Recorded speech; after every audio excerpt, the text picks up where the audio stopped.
Scene transitions is where it's at. Today, we are going to go over scene transitions, effectively moving the reader seamlessly between scenes and keep your story flowing. There are different types of transitions, several we'll discuss today, and their impact on pacing. And, we'll see how it goes. So, we're going to talk about scene transitions, techniques to keep your story moving. But Thomas, what is a scene transition? Well, the layman's version of it is a scene transition is it's a technique. It's keeps it going. All right. A scene transition is the technique used by a writer to move the narrative from one moment, location, or perspective to another. It connects two different parts of the narrative, helping readers smoothly move from one scene to the next without feeling lost or confused. Scene transitions can indicate a change in time, place, point of view, or even mood, and they are essential for maintaining the flow of the story. Effective transitions ensure that each new scene feels like a natural continuation of the one before, keeping readers engaged and immersed in the story without losing any sense of place. Now, scene transitions are the glue that hold your narrative together. They help you move seamlessly between moments, locations, and point of views, etc., etc. And when used effectively and efficiently, these transitions not only keep your narrative moving, but also maintain a sense of cohesion, making it easier for the reader to follow and allow the events to flow without getting lost or pulled out of the experience. So, what are the types of scene transitions? Well, there are only a few of these are only a few options. There are many, but here's a few options we're going to go over. But hopefully, this does get you thinking outside the box and hey, time shifts indicates a change in time, such as later that day or the next morning, helping the reader understand when the next scene takes place. Now, you don't always have to say later that day. However, Brandon Sanderson did it. I've done it a couple times. You could allow a chapter title to be a transition. So, one thing I do is I'll have it say a time date. For example, the beginning of my first novel, the Death of a King, part of the Maven War saga. Chapter 1 is called 5 Years Later. I do this for a couple reasons. One, it establishes that 5 years have passed since the prologue. Uh, within that chapter itself, they talk about how the main character Devious, it's been 5 turns since that day, and now I'm helping the reader start understanding my time frame. That turn means year, so it's 5 years later, it's 5 turns later, or you're in your 14th turn, or whatever the case is, right? So I use it as a way to start teaching the reader the different terminology.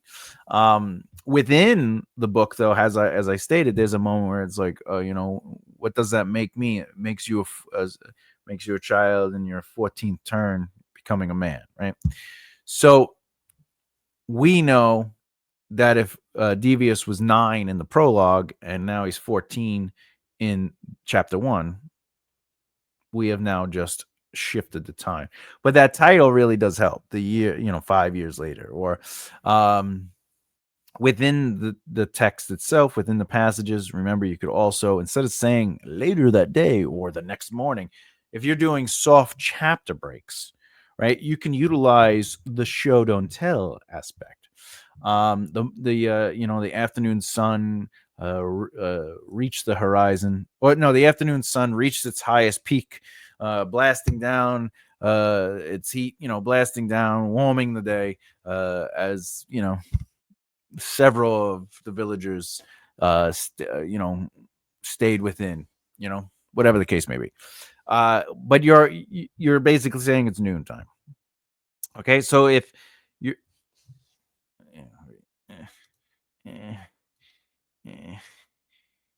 let me just do this real quick. Okay.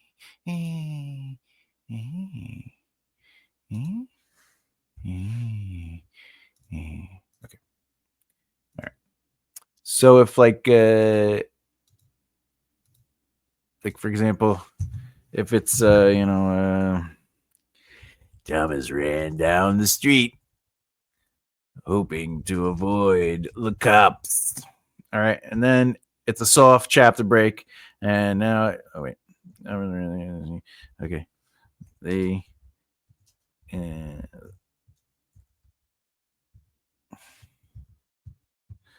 the sirens blasted in the background, keeping his feet moving forward. All right, but then you need a soft chapter break, and now that's over. Okay, wait. Thomas ran down the street, hoping to avoid the cops in the blast of daylight. Okay. Okay. Moving through the night, the dark of night, Thomas hid himself to the sides of buildings, moving with a quiet step. All right. So we know that this is a daylight and now it's through the dark of night. We're not necessarily saying exactly what time it is, but at the same time, what are we doing? Right? We're basically saying, hey, time has shifted. Location shifts. Location shifts. All right. So this basically moves one location to another location. And again, you could use phrases like in the city center or at the castle gate, which automatically orients it places the reader in that moment. It's pretty simple. Like, oh, entering the friend's house, or he walked through his house door, right? But again, you could use chapter titles too. You go city center, or again, if we talk about my novel, there is a chapter where they are basically camping, and it's called Rite of Passage. And then the next chapter is called Silation, which is the name of the city. So right away we know that they're entering or heading towards the city of Silation, and the chapter title places you into that mindset, right? You can use chapters like that. You can use terminology. If we were going to do this again.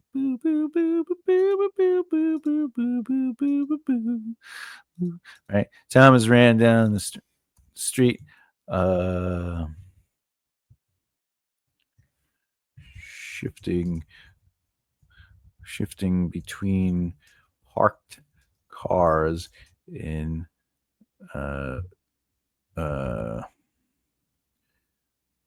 in downtown New York. To avoid cops in the blast of daylight. Sorry. All right. So now, moving through the dark of night, Thomas hid himself to the sides of buildings, heading toward the sub. Oh no, I shouldn't say. Yeah, heading down into the subways closest to the D train. He moved with a quiet step.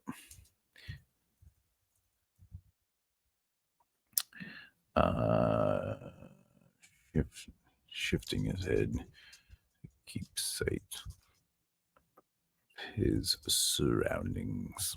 All right. So these are little tiny transition where, New York or downtown. Is it downtown or downtown? I can't spell. Okay, downtown New York to avoid the cops and the blast of light. And then this one is sides of the building heading deep into the subways. Deep into the subway the D train, subway. Okay. All right. There you go. There you go. All right. All right. Let's talk about where'd I go? Okay. How about some emotional connection? So thematic and emotional, you can link scenes through a shared theme or emotion, creating a smooth transition by connecting the emotional tone of one scene to the next. What does that look like? Oh, Jesus. I don't know. Let's try it. Thomas ran down the scene, shifting between parked cars. Sitting there. Okay. So the sirens blasted in the background, keeping his feet moving forward. There's a stutter. I think it's supposed to be stutter.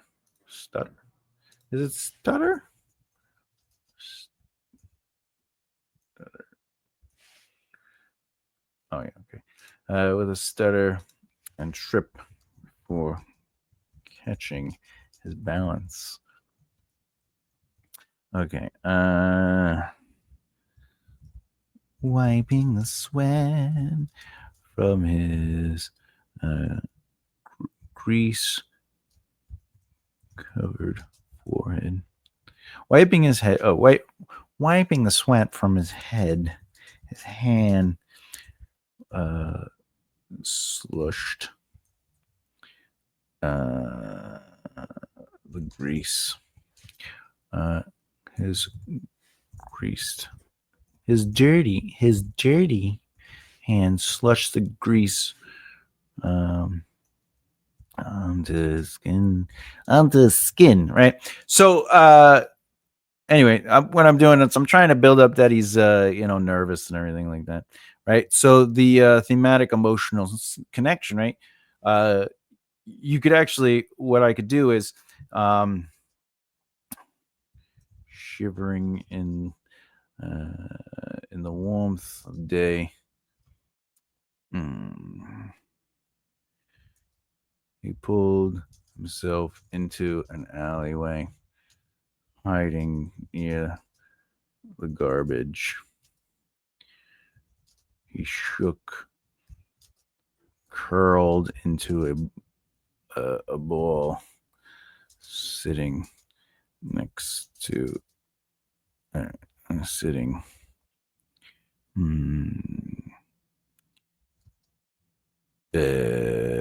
Sitting in a pile garbage bags. All right. So then what you can do is for this, instead of let's say we're going to switch to somebody, you'd have to do this. You'd have to do this. You'd have to do this. You have to do this. So this is a hard jab to break. And then you go, Melissa peeked out the shades of her Brooklyn apartment, biting her nails and checking her phone. Her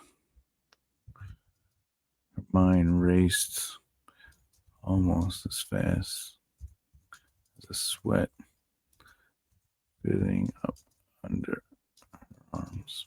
All right, so I forgot that I wasn't there. So in this situation, I'm creating anxiety and stress and worry, and then we're using that to keep the stress and worry going. Okay. All right. What else we got? Boop, boop, boop, boop. Dialogue transitions. All right, dialogue transitions. You could use a line of dialogue to bridge scenes. All right, so this one's fairly easy. I think they're all easy, but you could literally be like,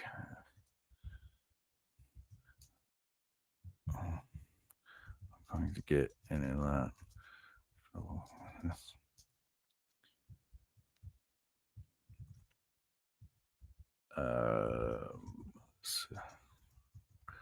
Probably, probably, probably,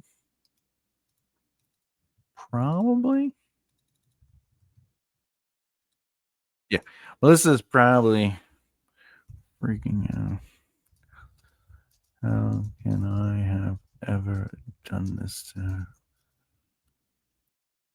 her? And then you could literally just have it go here. You could have it switch to Melissa. Melissa peeked out of the shades. So he brings the narrative. If you've watched some of my videos, I talk about movement, and there is passage movement, line movement, and there's obviously chapter movement. But so movement is that one thing leads to another. I'm going to get in a lot of trouble for this.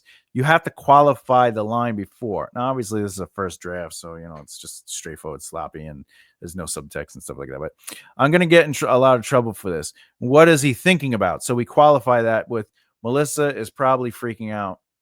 All right. Freaking out.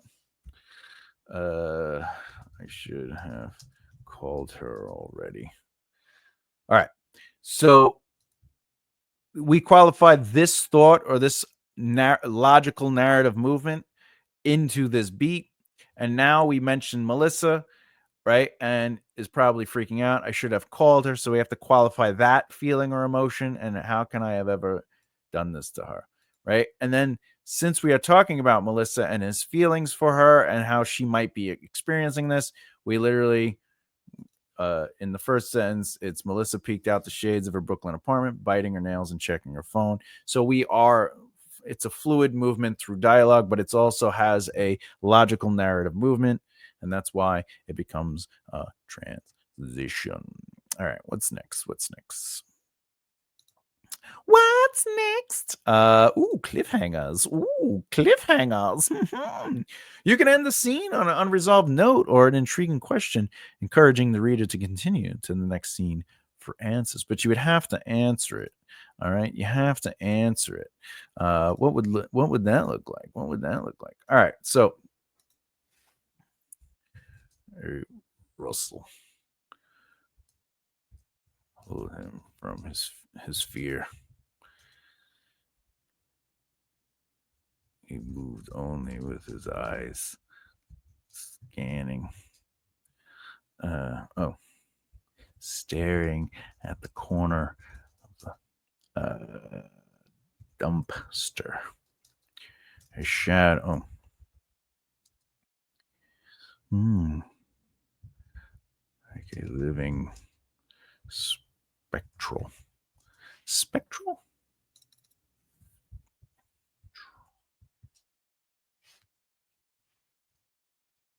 Spec.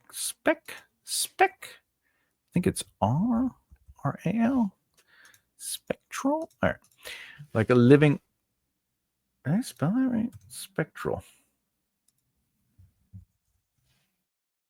Yeah, like a goat. Yeah. All right. Like a living spectral, the shadow crept closer, stretched out from beyond the unknown. Police walkies clicked each inch closer. Thomas held his breath until two cops appeared, turning to him with their guns drawn. All right. So what you can do with this though is now I can get rid of Melissa. Bye, Melissa. All right. We don't have to though, by the way. Like the next scene could be Melissa, and this would still make sense because he's worried about Melissa and then he gets caught and then she's worried. I hope something's okay with him. But you could also do this. You could go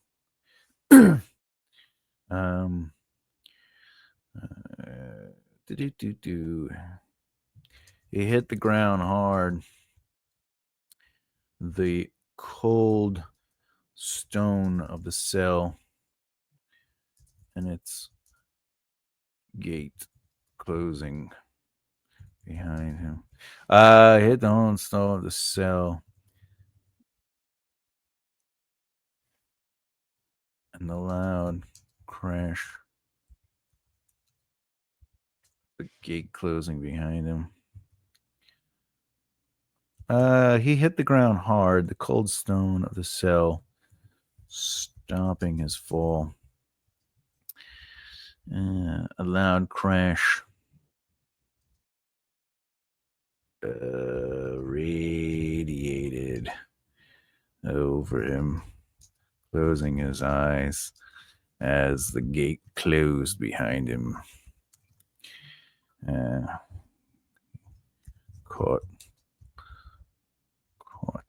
Caught, and unsure of what was next. All right, anyway, I'm just writing little quick things. All right. So this would be an example of cliffhanger leading us to the next moment, and these have transitions because he's caught. All right, what's next? Boop. All right. Action-based transitions. Yeah.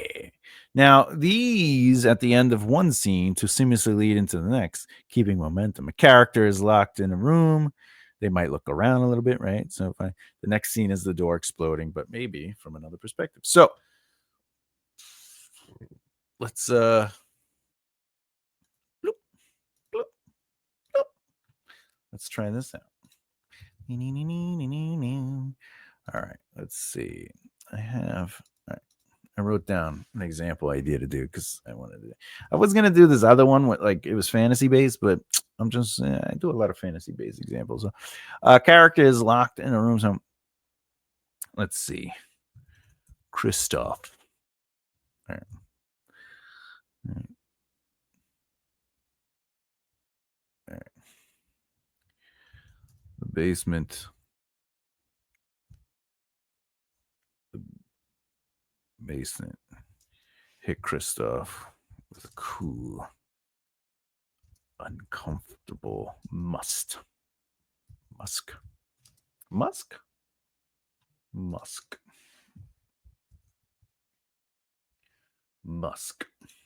Meaning it's like like a strong smelling reddish substance. Yeah.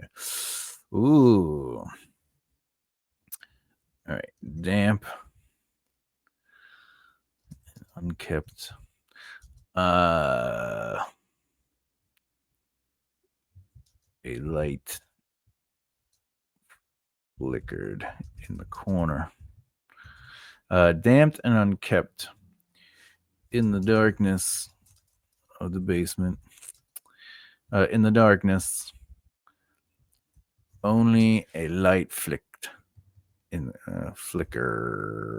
Yeah, in the corner. All right, there you go. He stepped closer. The soft beep, loudened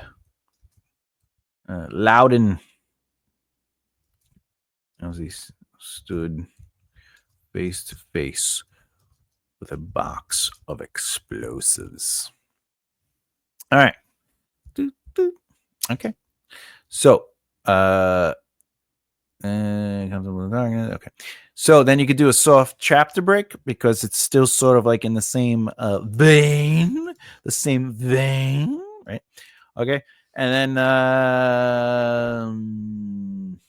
okay.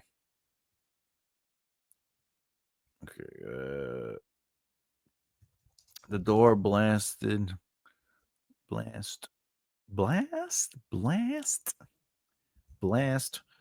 off the hinges. Can't spell because spelling is without me. All right, whatever. The door blast off its hinges, flying across the kitchen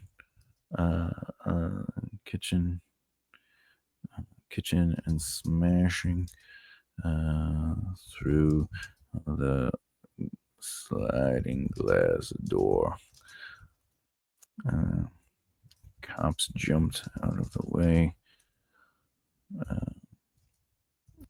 As the fire bomb filled up to the ceiling.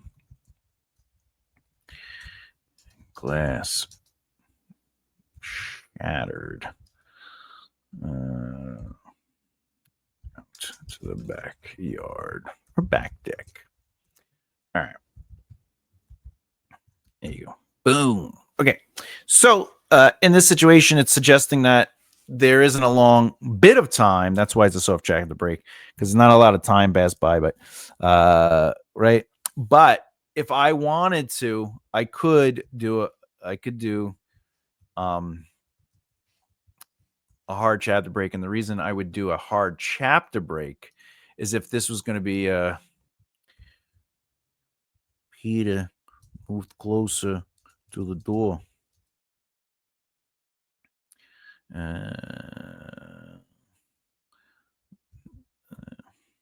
Knocking, or Peter entered the home. Christoph? He asked, moving closer to the door. Moving closer to the living room.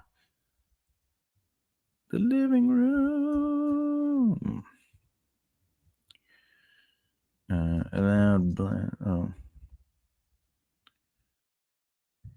His ears burst in the blast.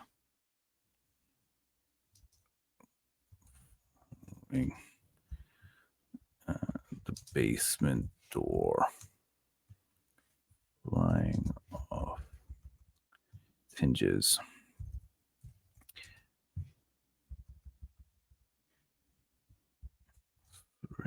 Thrashed across the kitchen. It smashed apart. The sliding glass door. Okay, anyway. All right, let's see. Did I do that right? Did I do it right? Okay.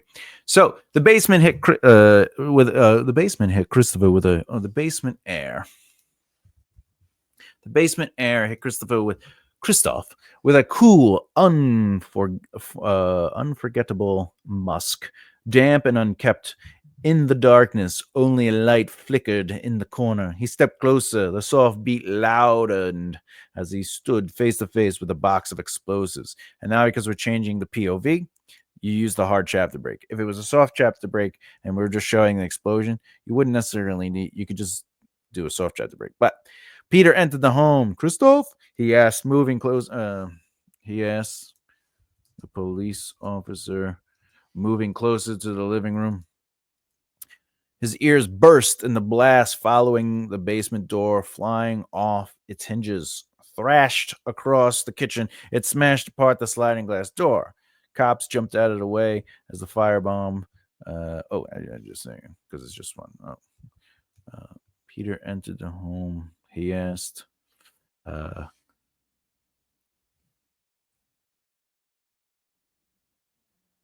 He asked, moving closer to the living room. Several other police officers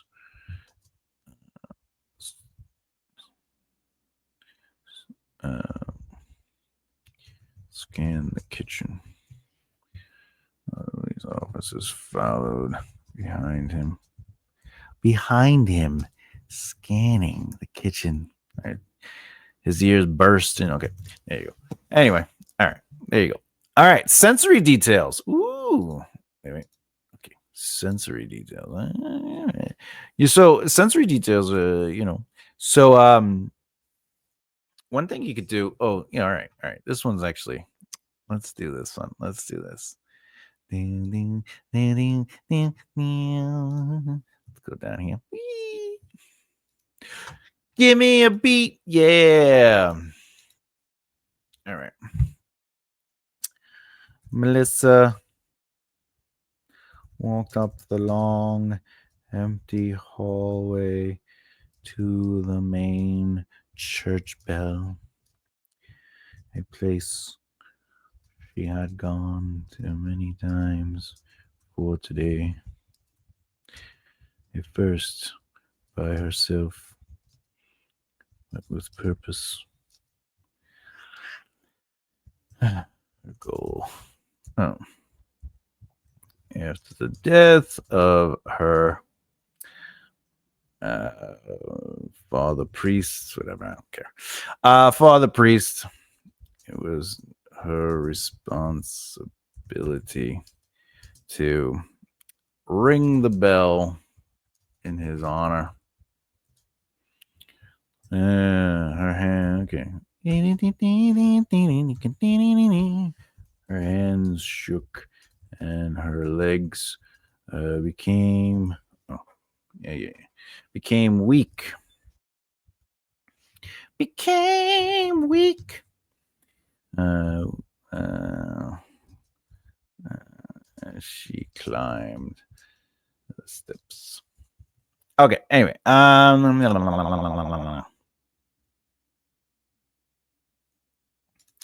So,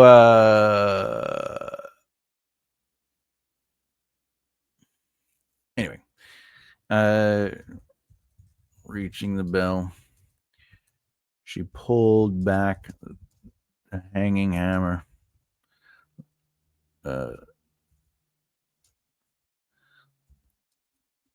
And with a prayer, she smashed it hard against the iron.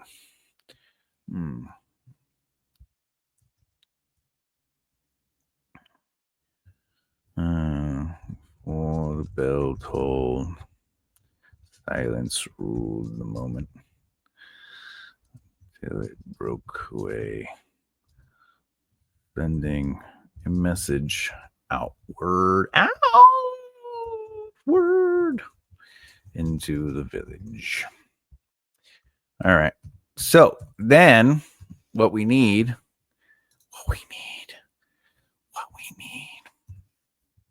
Again, this would be a hard chapter break because we're gonna do a perspective thing. Okay. All right. Okay, wave. A wave. Like a wave. Okay. Build rolled over Jonathan like a wave flooding his soul, drowning him in a river.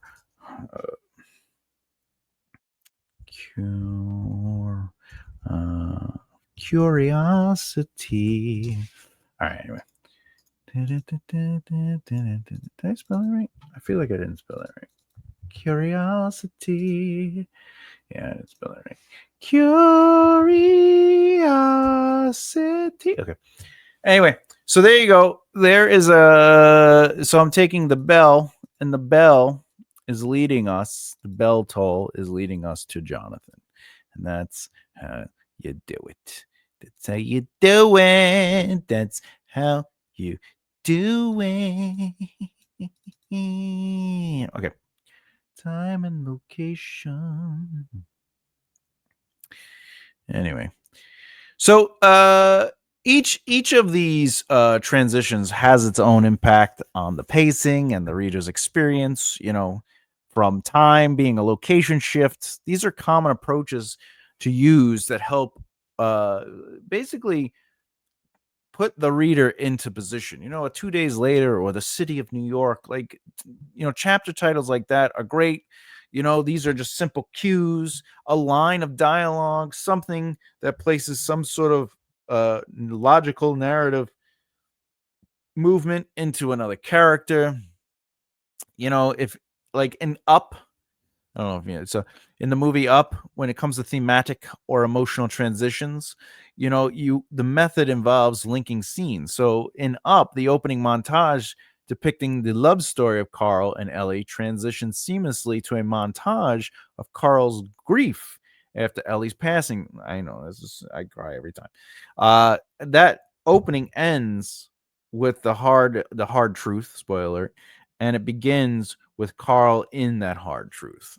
And that's how you get to use nice transitions, right? The other thing is these transitions help with travel. So like if a character in one scene is like, "Oh, we got to get to dad's," and they're like, "Yeah, I'm right there with you," and he takes the keys off the table, grabs his jacket, walks out the door. Literally a hard chapter break or even a chapter scene, you could be like, the chapter could be dad's house, and the first line could be they Jacob and Jane plopped themselves down on dad's couch, right?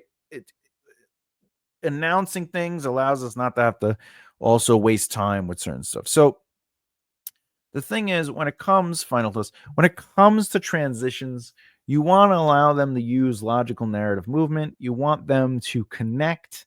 And it's just as simple as presenting enough information, enough context to link it to the logical narrative movement of the next beat. All right. Whether it's a soft chapter break or a hard chapter break or even a chapter itself, think about how the end of a scene or beat or chapter is linked to the next scene or chapter. Okay. Sometimes you're gonna have hard cuts, right? Especially if you have POVs. If you've ever read Game of Thrones, which may never even get finished, but uh, you know, the way Brandon's, oh my god, the way R.R. Martin gets away with it is every title is a character. Bran, Caitlin, whatever the case may be. Rob, Jon Snow, right? It just tells you exactly whose POV you're in, so it's not jolting.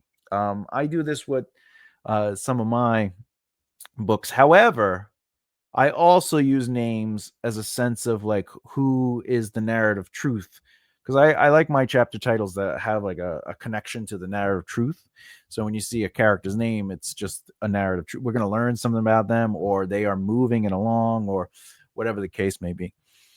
Um, so that's something to think about, like how you use chapter titles, how you use dialogue, how you use the emotional truths. All these elements are going to help you transition smoothly. And I'm sure you've heard like, or if you've ever had a beta reader be like, "Oh, I'm confused," or "I got confused a little bit from the transition." The reason is because there was no direct link or contact, and if so, you have to do something like that. With the first uh, book in the Maven Wars, the saga, whatever. The first book is Death of a King. In that book, uh, Devious, Divus Maureen, and Aaliyah Luminous, Luminari, uh, Luminous. Um, they're the main protagonists, right? It's Devious's story, and then Aaliyah's the secondary protagonist, right?